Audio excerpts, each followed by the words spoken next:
کسی کافر یا مرتد کے لیے اس طرح دعا کرنا کیسا ہے کہ اللہ اس کا خاتمہ ایمان پر فرمانا۔ بسم اللہ الرحمن الرحیم۔ ایسا شخص جو اللہ اور اس کے رسول کا انکار کرنے والا ہے، یعنی کافر ہے لیکن ابھی زندہ ہے، اس کے لیے دعا کرنا کہ اللہ اس کو ہدایت عطا فرما، اس کو ایمان کی دولت عطا فرما، اے اللہ اس کا خاتمہ ایمان پر فرمانا۔ یہ دعا کرنا جائز ہے، شریعت نے اس کی اجازت دی ہے۔ کیونکہ ابھی وہ زندہ ہے اور ممکن ہے کہ اللہ عز و جل اس کو ایمان عطا فرما دے اور وہ مسلمان ہو جائے، مومن ہو جائے۔ لیکن ایسا شخص جو حالت کفر پر مر گیا، یعنی وہ زندہ تھا تو اللہ اور اس کے رسول کا انکار کرنے والا تھا، اور جب وہ مرا تو اسی حال پر مر گیا، یعنی کہ کافر ہو کر مرا، تو اس کے لیے مغفرت کی دعا کرنا شریعت نے منع فرمایا ہے، جائز نہیں ہے اس کے لیے کہ آپ اس کے لیے مغفرت کی دعا کریں۔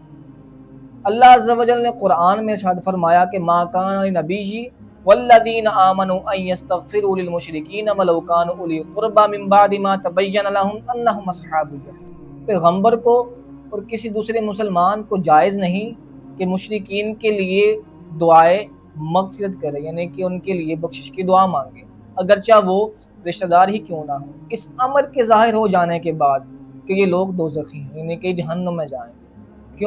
کیونکہ یہ حالت کفر پر مرے، یعنی ایسی حالت پر مر گئے کہ اللہ کا بھی انکار کرنے والے تھے اور اس کے رسول صلی اللہ علیہ وآلہ وسلم کا بھی انکار کرنے والے تھے۔ ایک اور مقام پر اللہ عز و جل نے ارشاد فرمایا استغفر لہم او لا تستغفر لہم ان تستغفر لہم 70 مرۃ فلن یغفر اللہ لہم ذلک بانہم کفروا باللہ ورسولہ واللہ لا یہدی القوم الفاسقین۔ اللہ عز و جل اپنے محبوب صلی اللہ علیہ وآلہ وسلم سے فرما رہا ہے کہ اے پیارے محبوب، آپ خواہ ان منافقین کے لیے استغفار کریں یا ان کے لیے استغفار نہ کریں، اگر آپ ان کے لیے 70 بار بھی استغفار کریں گے تب بھی اللہ عز و جل ان کو نہیں بخشے گا۔ یہ اس وجہ سے ہے کہ انہوں نے اللہ اور اس کے رسول صلی اللہ علیہ وآلہ وسلم سے کفر کیا، اور اللہ عز و جل ایسے سرکش لوگوں کو ہدایت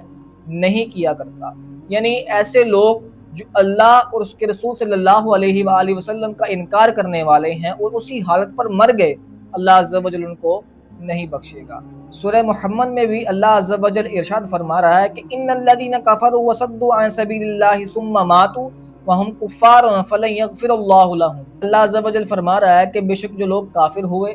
اور انہوں نے اللہ کے راستے سے لوگوں کو روکا اور اسی حال پر مر گئے، یعنی کافر ہو کر مر گئے، تو اللہ عز و جل ان کو نہیں بخشے گا۔